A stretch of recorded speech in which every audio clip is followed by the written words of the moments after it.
Hello everybody and welcome back to World of Warships Legends. My name is Spartan Elite 43 and tonight we are back in Louisiana. I know some of you thought you were being funny when you type it in the chat, be like, "Ooh, Spartan, we haven't seen a Louisiana video in a little while. Why don't you throw one of them on?" It's a staple on the channel for a reason. This ship is absolutely busted and I'm going to enjoy every minute until it gets nerfed. It's going to get nerfed. It has to. They can't leave this ship in this like power level. And for those of you wondering, when does Louisiana come back? It's supposed to come out in 2025, so anytime.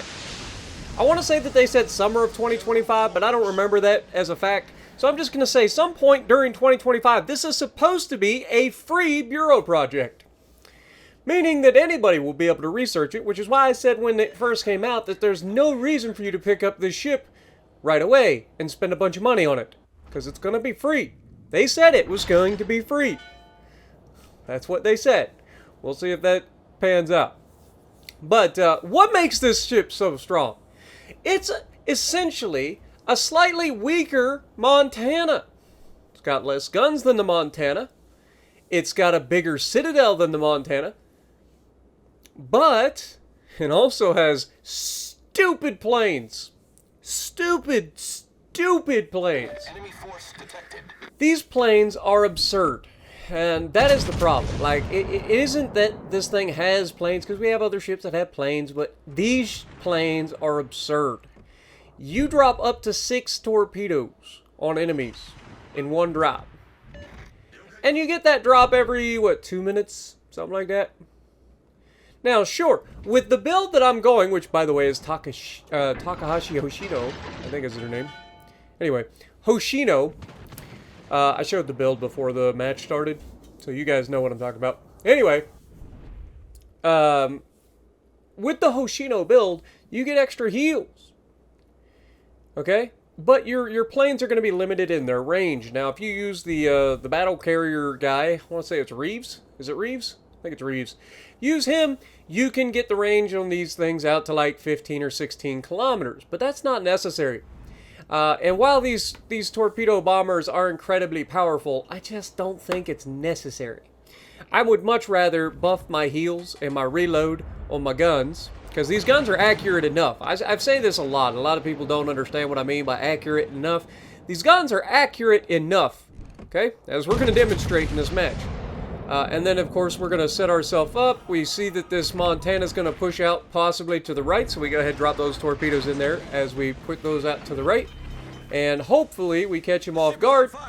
Now, Montana has some good AA, so it's not always going to land 6 torpedoes. Sometimes he'll shoot down some of those, as you see the wall of lead going out there. But I got to give it credit where credit is due. The BA Montana was paying attention to what was going on around him, and he dodged the torpedo drop. Maybe it was just a bad play by me, but you can see this Conqueror out here is being kind of annoying, right? And I know that their Lashoon's already on the side. We saw the deep water torpedoes, which is a guarantee that that's the Lashoon over here. So we want to back away from this flank and set up a kite. Now, normally, you don't want to kite away in this ship. The reason being is because you get outside range of using these planes, and the planes are the whole purpose of this ship. However, in a match like this, if I push into that, I've got Des Moines. Oh, speaking of Des Moines, what are you doing? Bonk. Oof. Accurate enough, guys. Remember that. You get diminishing returns if you go too accurate on things. So, just like if you go full reload, like eventually you're not getting as much out of your reload perks as you think you are. But when I say accurate enough, this is the kind of stuff that I'm talking about. The Montana is there. He's about to run into the other Montana. These guys aren't in a division, by the way. They just happen to be in the same ship spawn next to one another. And we get a okay shot, but unfortunately he was able to angle away and we hit 3 shells into the belt. What the greatest shot by me. But as we start to push back, we're trying to hold the center of the map. We're trying to get some distance between us and all of the nasty Montanas and Conquerors and the Des Moines and the Destroyer. And what we're going to end up doing is we're going to be holding for as long as possible. Now, you may have noticed that we did land all 6 torpedoes there on that Montana. But not only that, but we also follow it up with this. Bonk. There's another citadel for you. We're up to 3 citadels. We're over 100,000 damage. We just hit that man for half his hit points between the torpedo drop and the citadels. We just took half the hit points off of a full health Montana in the span of like 30 seconds. Alright? If you've never seen what I do to like Montanas and gross occurfers with this thing in a fight, it's hilarious, man. These people, there's nothing they can do. If they don't respect the planes, they take 25,000 damage every time, plus the potential for flooding. And if they do respect the planes and they dodge them, then a lot of times it's forcing them broadside in front of my guns. And God knows that you don't want to go broadside in front of Montana guns, because they're going to slap you. And that's what this thing has. So there's really not a downside to the ship. The only downside is with the Hoshino build, we don't have fight fire with fire. So we've got to be at least aware of our damage control cooldown, so that we're not putting ourselves in a situation where we're going to end up with 3 or 4 fires in quick succession. But as we're trying to squeeze these shots over this island, we got a beautiful look at that Montana, and we're trying to set up a hit on this Conqueror. But he's just on the outside of our range. We don't have a good look at him. We do get a couple of hits here, but not the greatest shot on the Montana. Again, Montanas in this match, I'll give them credit where credit is due. For the most part, they've done a pretty decent job of paying attention. Now, as I thought the Conqueror was going to go to the right, I put off the torps on the right side of him.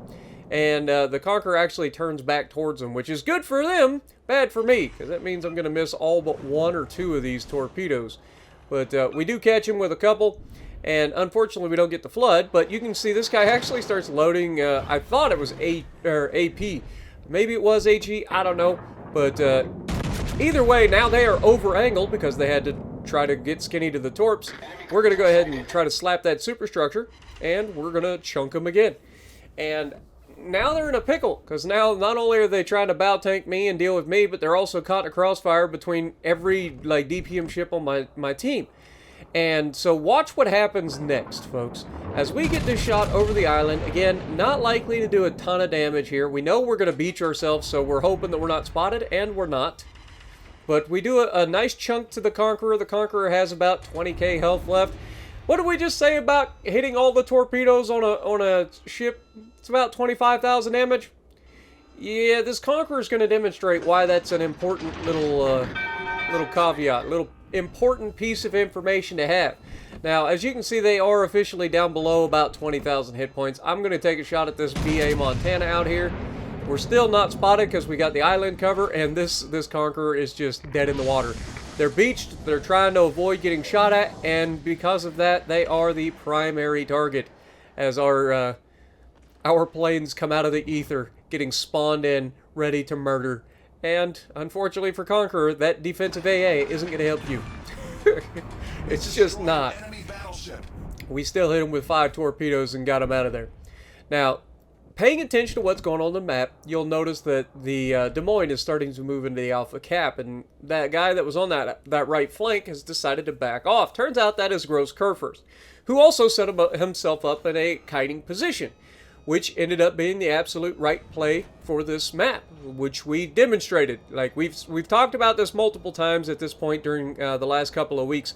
Is I love to stand and fight. I love to brawl. You guys know the deal, but pay attention to what's going on, what's around you, and put yourself in positions to do better for your team and for yourself, right? Like, if you're just constantly running into a face full of death, you're gonna die. That's just how that works. Why it's called a face full of death. However, if you recognize early enough that face full of death is there, you can put yourself in an advantageous position to take advantage of the face full of death in a way that they are no longer capable of fighting back effectively. And that is what we've done in this fight, as we pick up our high caliber on the République. Now, again, I look at this République, what he's currently doing. He's starting to turn back towards my team. He's being shot by, it looks like maybe a Mino here. So I'm thinking, okay, well, if he's being shot by the Mino, he's not going to turn back to the right. So we'll put these torpedoes from the right into the left, and we'll take a shot with the main guns into the superstructure. And we absolutely punished that man's superstructure in that shot. Montana decides to take another shot at us, and thank God for RNGs, am I right? To the left and to the right, but not the thing in the middle. That is my personal favorite kind of RNG when it's directed at me. When it's me shooting, not so much. But we take another shot here at the Montana. We're going to get him to speed up. That's going to put him in danger with the rest of my team. Again, creating crossfires isn't always going to be the one to help you. Sometimes you're creating the crossfires for your teammates to take advantage of. Now, because of our torp drop and the fact that the Republic only took one torpedo, we forced him out of position, and now our Gross Occur First on the right flank has a beautiful shot to start dealing damage to him. The other thing is, we know that the enemy Des Moines is here. We're going to go ahead, we're measuring the Republic up, and you can see somebody shooting from the left, and they are absolutely going to clap him. Gearing gets the kill somehow, but there was definitely a battleship or something over there that smacked him. But we know that Des Moines is right here. We know we slapped this Des Moines early in the fight, right? So all we got to do is get this man's attention. He already captured the base, so he's sitting right here. We just got to find him. And we have a GK over on the right that's going to be able to help shoot him, given the opportunity. Now, obviously, we overmatched the Des Moines, so I'm not really I'm not threatened by this Des Moines even a little bit. But we're going to go ahead and take a shot at a bow-in opponent. It's not the best dispersion in the world, but it's still effective. We hit 4 out of 6 shells, so you can't really argue with that. Again, accurate enough. And then GK comes in and says hello. And this GK is absolutely loving the fact that I've been re-engaged this entire time. Like, that's the other thing that I want to point out. When I decide to kite, there's a time to kite. There's also a time to re-engage and continue to be a problem. You just, if you're kiting and you're not really being a problem, then you're just running away. Okay? If you're kiting with a purpose, that's a different story.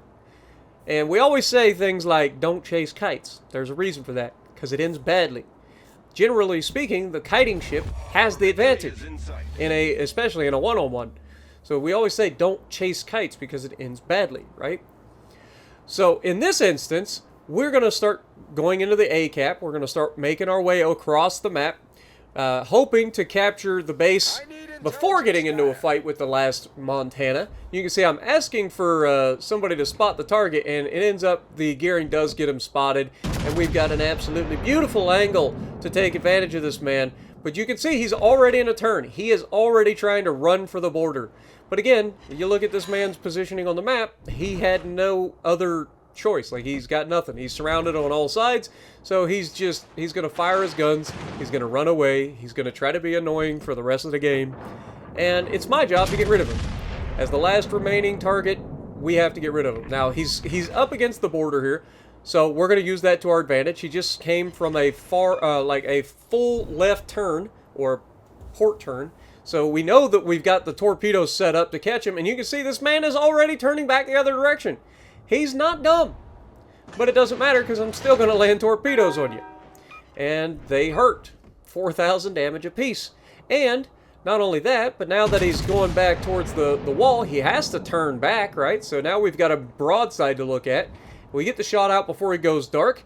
The shells land, but it's not the most damaging shot in the world. He gets some good hits on me, and you can see I'm giving up the side of the ship that's really, really vulnerable to being just pinned everywhere.